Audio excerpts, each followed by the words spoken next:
the new head coach of the New England Patriots, already geared up in what are we calling this? Like a half? Yeah, that's a quarter zip. A quarter zip, half hood. We had a guy here who had a particular style sense, game time attire. You seem to lean toward the half zip vest. Love the quarter zip. Yeah, we'll cut the sleeves off here later in the day. Okay, all right. I've been busy. Okay. Good, man. They couldn't cover this guy. Unreal. Okay. He would get us down to the end zone. I'd go in and score, but during the field, they couldn't cover him. Yeah. No, that was when Foye was saying he scored the touchdowns. You started stealing his catches, though, in the end zone. He wasn't happy about that. No, not me. It wasn't too hard to steal from Christian. How are you? Fantastic.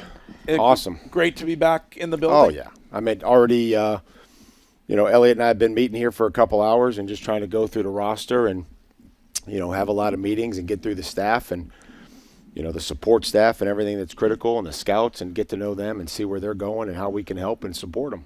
You want us to start easy or go different? Go wherever you want to go. So on the topic of Elliott, and this may not be the case, but it seemed like the case in Tennessee was that there became an issue when it came to you earning full roster control and kind of wanting to be in that role in addition to the head coach role. If that's accurate, no, we didn't win enough games in Tennessee. I think that's the problem. But that's never been an issue. But so, are you comfortable? Are you comfortable with this arrangement? Where Absolutely, it's kind of beyond like comfortable. I wouldn't be here. Okay. I wouldn't be here, and I think that through the conversations and the interview process and the conversations over the weekend with Elliot and with Robert and Jonathan, and just trying to put a roster together in a program. That to me, that's the biggest thing. I want to try to put a program around our coaches, our support staff, our personnel department, our players most especially, that people want to be a part of, that they're proud of, that they invest time and energy in, and we can start to see results, beginning here in the offseason when we don't have the players, and then when we have the players in April, that these guys are like, okay, I feel like what we're doing is going to help me. We don't want to waste anybody's time, especially the players' time. So this is all very important to me, and it's all very calculated after having done it, for 6 years in Tennessee. Mike, when you look at coaching, you've been in this business a long time. The most important position it looks like you have covered in Drake May. How important is it now for you guys to make sure you put the right pieces around them, especially in free agency where it looks like you guys have some money? And, when we think about that, elite wide receivers have done such a great job. You look at your former player in A.J. Brown and what that means. What's the kind of thought process going in that direction moving forward? Well, again, we talked about this passer rating efficiency in which we throw the football, right? You don't have to throw it 50 times. I think an interesting stat was the quarterbacks that attempt more than 50 passes a game have won 22% of their games. Other than Tom Brady. So he's won like 70% of the games that he's had to throw for more than 45 times or something. So if you don't have Tom Brady, then you probably shouldn't throw it 45 or 50 times a game. That's not the point here. The point is that when we throw it, which will be as many times as we need to, that you want to be efficient, right? That you want to have great completion percentage, which then leads to receivers. Going back to the question about receivers that have great catch radius, right? That can create separation, that are good against contested catches, right? Because when you're contested and PBUs go up in the air, then they get intercepted, right? And then that leads to turnovers, which then changes field position and all these things. So we have to focus on the line, because I think that the best teams right now in the National Football League are the ones that still have the best offensive lines, that are changing the line of scrimmage, protecting the passer, have versatility in a run game, can run a zone scheme, can run a gap scheme, because I don't think you can just major in just saying zone, right? Because teams that penetrate and disrupt the zone play, you got to be able to find ways to double and move gaps and change gaps and force them to move positions. So with that being said, want to focus on some of those areas. Offensive line, we'll take a look and see what skill we have here at receiver and give everybody a new opportunity to kind of come in. It's a clean slate. Decide who wants to be here by their actions, and then continue to evaluate. You brought up Tom Brady. Was the reporting accurate that he reached out and you said, nope, I'm already I'm going to New England? Well, I don't know if that was the case. Tom and I have had many discussions. I think, we're friends. We're teammates. We're friends. We've continued to talk throughout my career in coaching, his career as he played, and now his new transition. So, we've talked and we'll continue to talk. But, this is the place where I wanted to be, and this is the place that I'm at. Would he have been a good boss? I mean, is he what's his management style? I don't know. I didn't stick around long enough to find out in the conversation. Mike, I loved what you said about culture yesterday and how building a culture, it's important when you're at your lowest. Mm-hmm. So when you look at this team in particular, theoretically, how long will it take to build back a culture? Well, that's all based on the players and that are willing to invest and change behavior if it's needed to be changed, and how quickly they hold each other accountable, how close we become. I think we're going to spend a lot of time in being very conscious of the relationships in the building. And I'm new here and haven't been here since 2008. And so I want to make sure that how can I help the support staff? But when the players come in, they have to know each other. The coaches have to know the players. There has to be a relationship there that's built on trust and built on communication and trying to give the players exactly what they need. So I hate to put a timeline on it because I don't know. That could happen quicker. That could happen, it may go into training camp, and you need to go through training camp. Training camp's essential, to building a team and going through practice and staying, with each other for a lot of hours. And sometimes you get in arguments in training camp. Sometimes there's fights. Sometimes there's things that happen, but you're all doing it just to continue to build a team. Do you find that being a coach and seeing from your time playing to Tennessee to now, there's been a change in the way in which the player is or acts? Because we talk about the millennial player right now and how different that is. Have you had to adjust your coaching style to make that better? Well, I just have to be conscious of the relationship and the connection of the players that are coming in. What they need each day from me to be successful. Some, Jermaine may need one personality and one style. Greg may need something else. And I have to do a great job of understanding what each one of those players needs, how they respond best. I like to be coddled. Yes. That didn't surprise me one bit. I He's can a lover. tell. I've known that for 20 years. Yes. I didn't have to. I didn't have to coddle you when I was kicking your ass all over the golf course. That does not going to happen. That is. But I think that the system where we are getting a different player, and whether it's the millennial or whether it's specifically the college structure right now, which allows for transfer. Which again, they're 18. Some of them make a decision that they wish they could have over. And I like some of the idea of being able to go to another college, but there's an NIL, they're being compensated. And so I think that they come to our league, and not every one of them, but some of them do have to change some behavior, and we want to remove entitlement from our program. We want to make sure that we're not entitling players to do something and earn something by not having worked for it. Wiggy and Ty Law on this show. Ty's going to be on at 9. Even Ninkovich talk about the difference that there was in this locker room now and then with guys holding other guys accountable. Mm-hmm. Was that your experience? Well, that was my experience here. But that's not like that every year. That's hard to create. That's a unique relationship that is between the players. And again, I have to try to, and along with Elliot and our personnel department, is bring in those types of players that will do that. And again, if they don't, then that's where I have to step in and protect the team. It's a little bit easier when you got a guy like Willie Mack walking around the Right. locker room to police it. You'd run and hide. Hey, You'd listen, go run and hide in the bathroom. I know my role, man. I know my role. I think that's great because I watched you and Teddy were on the Man in the Arena from years ago talking about that third Super Bowl championship season, and I thought it was so well done and how you and Teddy were discussing that you were the ones that created the culture that some referred to as the Patriot way or whatever, where you held each other accountable. It wasn't about doing what was necessary.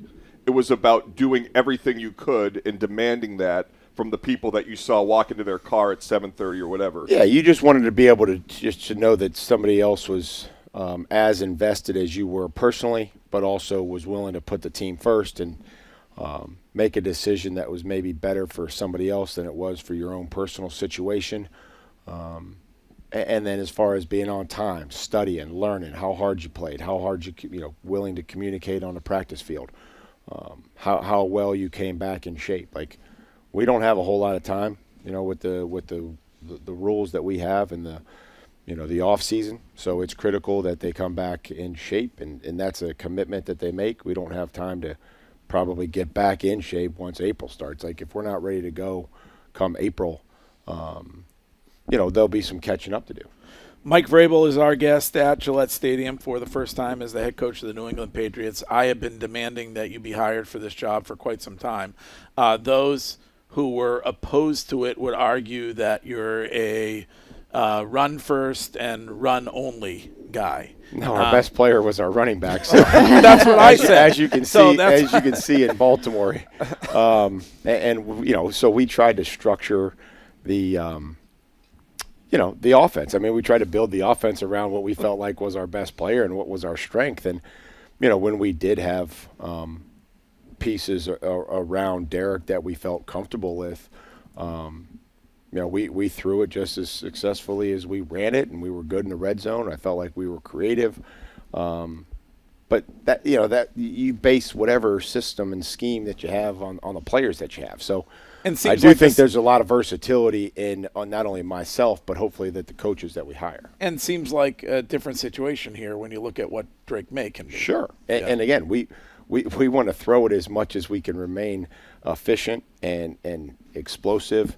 Want to gain as many players as we can that are tough to tackle, that you don't have to throw the ball 50 yards downfield to create an explosive play. Now, we'll have that ability, but you see around the league some guys, you flip it out there and they're a good catch and run guy and they're hard to tackle, and you force defenses to tackle, you force secondary players to tackle. We have good guys that are good in space.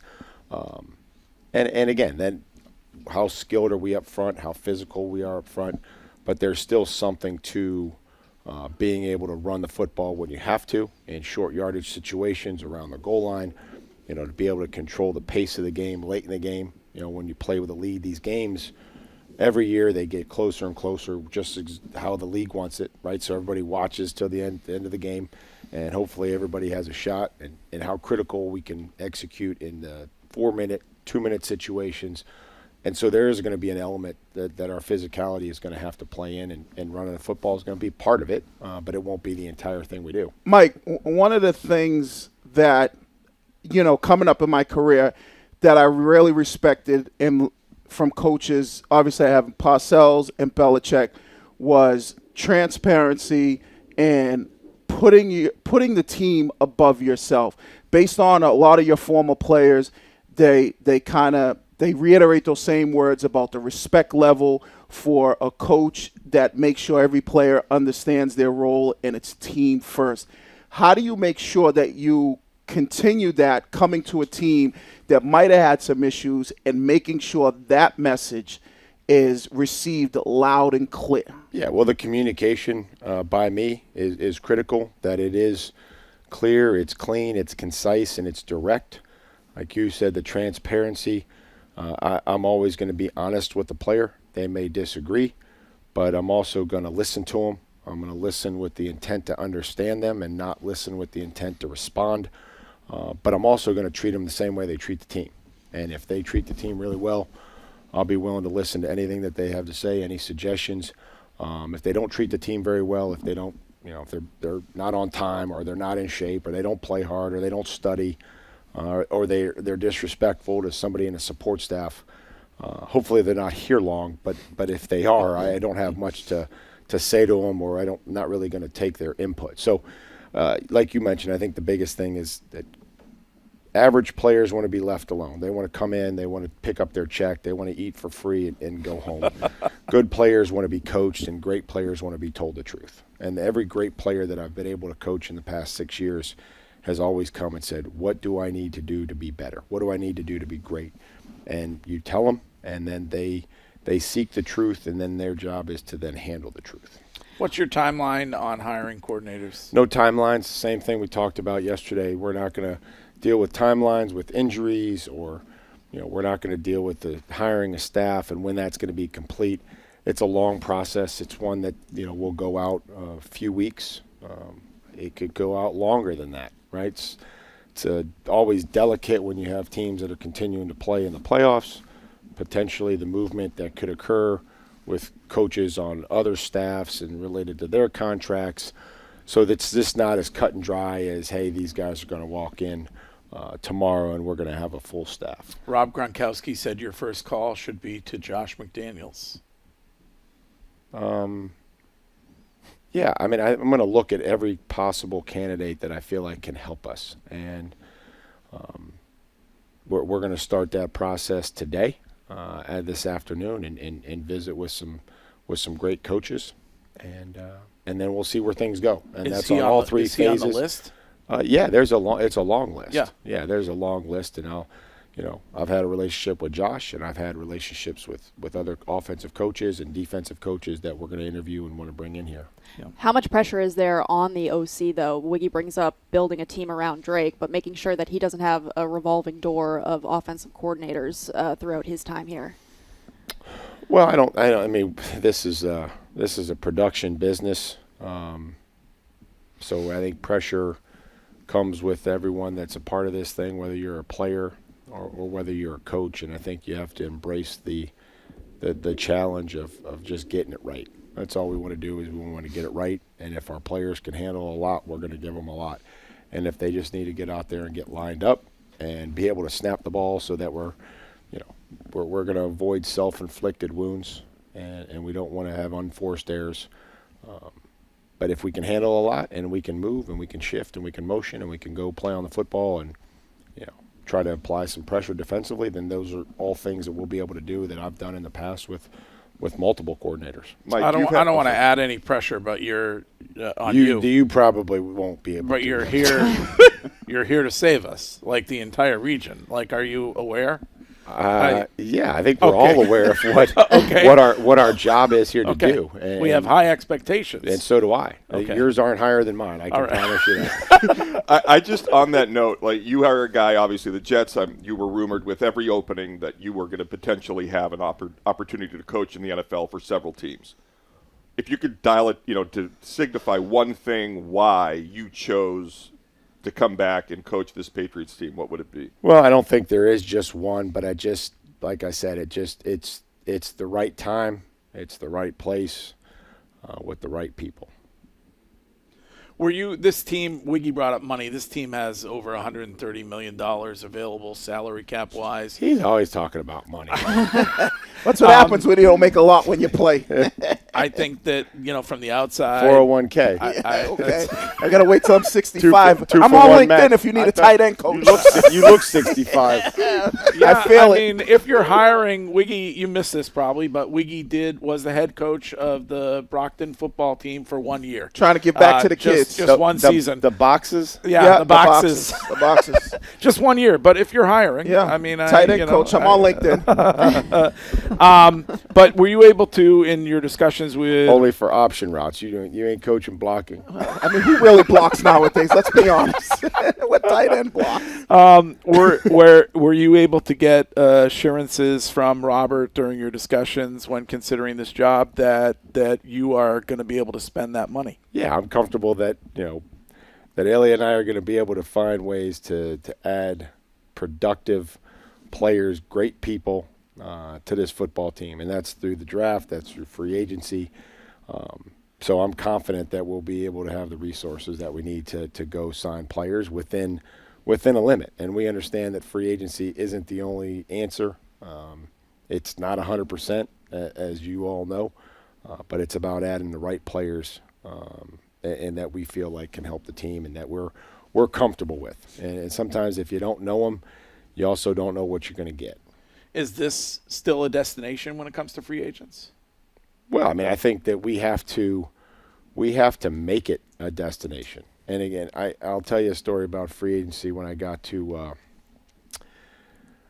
Houston, they had natural grass in their dome, and they would wheel it out and they'd cut it into sections. And I'm like, this is unique. Like, what's this? And they're like, well, we thought that the free agents would want to play on natural grass. I said the only thing free agents care about is green, and it's not natural grass. So there's two forms of free agency. It's the one is trying to go out and maximize your earning potential and go for the top dollar. And we see that early on in free agency, the first couple days, maybe the first week.